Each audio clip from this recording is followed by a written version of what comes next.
Today I'd like to show you the best exercises that you can do to relieve low back pain and prevent future low back injuries. So let's take a look at the exercises that will keep you healthy and strong. So the first exercise we're going to look at today is using a foam roller to loosen up our low back and hips, keeping those joints moving well and relaxing the muscles. So Patrick's going to go ahead and lean back onto the foam roller and just going to gently roll back and forth, putting as much pressure as comfortable while he relaxes those muscles and loosens up his back.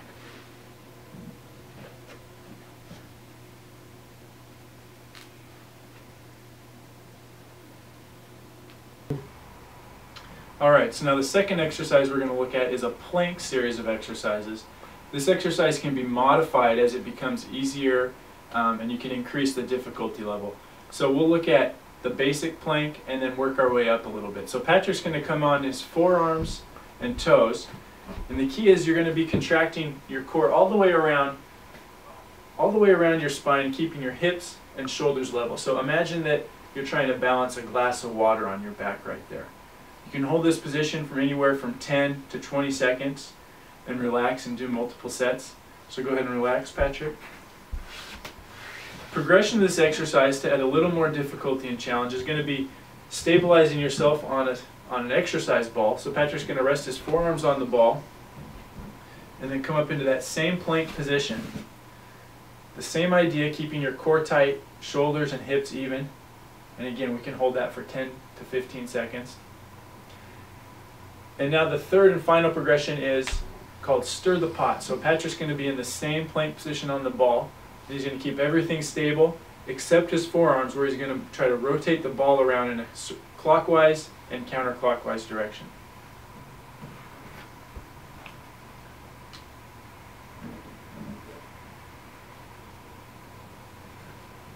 So again, notice how he's keeping his back stable and straight, only moving his forearms and shoulders. And good, and relax. So that's the plank series of exercises. So the third exercise we're going to show is a briefcase carry using the kettlebell to really functionally train our quadratus lumborum, our lateral obliques, and the lateral side of our core stability muscles. So the first progression of this briefcase carry, Patrick's going to be holding the kettlebell at his side while walking back and forth. While walking, it's really important that he tries to keep his shoulders and hips as even as possible so he avoids any tilting or imbalances. So in this next progression, Patrick's going to take the kettlebell from a rack position. He's going to turn it bottoms up, so holding the kettlebell bottoms up, and again walking back and forth. This requires a little more steering control from his forearm and shoulder. And again, just adding a little more challenge to that quadratus lumborum. So now the final, most difficult level of the briefcase carry, Patrick's going to take the kettlebell and hold it overhead, arm outstretched with the kettlebell bottoms up position, and again walking back and forth, keeping his shoulders level and his hips even. So Patrick's carrying 15 pounds right now. This is a very challenging exercise, and you can adjust the weight as you see fit. So the fourth and final exercise we're going to show today here in the office is going to be more of a dynamic challenge for the stabilizing muscles in your back. It's going to be a kettlebell swing. So again, we're using the kettlebell, and Patrick's going to be focusing on bending the hips and keeping his back straight as he raises and lowers that kettlebell. So the weight of the kettlebell coming down forces his back to kind of give a dynamic effort, stabilizing that back, keeping it straight. So we just looked at 4 extremely effective exercises for decreasing low back pain and preventing future back injuries. But what if you don't have access to a gym or some of the equipment we've shown in the videos today? Well, I'm glad you asked. Well, let's quickly look at ways you can exercise from the comfort of your own home to achieve these same results of decreasing low back pain. So the first home exercise we're going to look at is another one designed to loosen up your back, similar to the foam roller exercise, but one you can do without any equipment.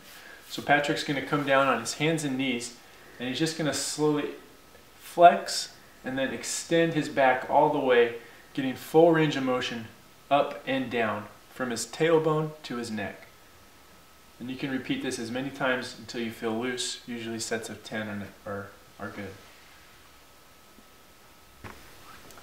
So this next home exercise we're going to look at, similar to the plank in a way to activate your entire core and specifically target your abdominal muscles. So this is going to be a modified curl up. So Patrick's going to have one leg bent, one leg straight. You can switch or not switch, it doesn't make that much of a difference.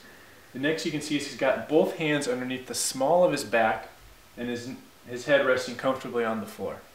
So when he curls up, he's going to imagine he's keeping his spine straight like a rod and bending at the hips only. So he's going to keep his chin tucked back and he's just going to come about 2 inches off the ground. Hold that for 1 to 2 seconds and relax. And up and relax. So you can see there's not a lot of movement in this exercise, but you're getting complete engagement of the abdominals and not putting as much load on your low back, which is going to make it a safer exercise while still getting as much benefit from the muscles. This next home exercise we're going to look at is similar to the briefcase carry with the kettlebell that we just saw, which is going to be training your quadratus lumborum, your side obliques, the lateral side of your core muscles.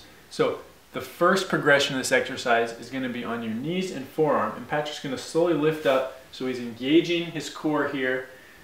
One thing is we want to keep our knees tight together.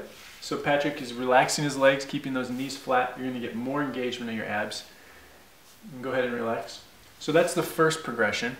The next way we can do it and make it a little more challenging is extending the legs. So Patrick's going to come up just on his feet and forearm.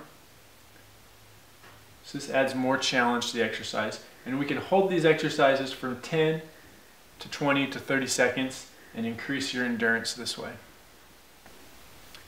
Now this exercise we're going to be looking at from home is going to be similar to the kettlebell swing in the fact that we're going to be adding more of a dynamic challenge to the muscles in the posterior of our core, the paraspinal muscles, multifidi, which play a large role in low back pain. So Patrick's going to come up on his hands and knees. In the first progression of this exercise, we're just going to extend one leg, and he's going to hold that leg back there, trying to keep his hips and shoulders square and his back as flat as possible, so there's no torque, no twisting. You can hold this position for 10 seconds, 20 seconds, 30 seconds. You can increase it as your endurance strengthens. Go ahead and relax. Now the next progression is going to be using the arm and the leg. So Patrick's going to go ahead and extend his left leg and his opposite side arm, so his right arm in this case, again keeping the hips and shoulders as square as possible. One way to think about it is imagine you've got a glass of water on your back and you don't want to spill it, so we can't have any twisting or bending up. Go ahead and relax. The third progression, to add a little more challenge and a little more of a dynamic element to this exercise, again we're going to extend the arm and leg. And now we're just going to do repetitive sets. We're going to be bringing the elbow and knee together to touch and back out. And again. And so we'll do a set of 10, 15. And again, trying to minimize the movement in the back. So all that movement's coming from the hip joint and shoulder joint. And one more. And so today we've looked at some of the most effective exercises you can do to decrease your low back pain, keep your back strong, and prevent future injuries. If any of these exercises are painful while you're performing them, try to modify the exercise and stay out of that painful range of motion. If your back continues to hurt for more than a week, go see your local chiropractor and have it checked out.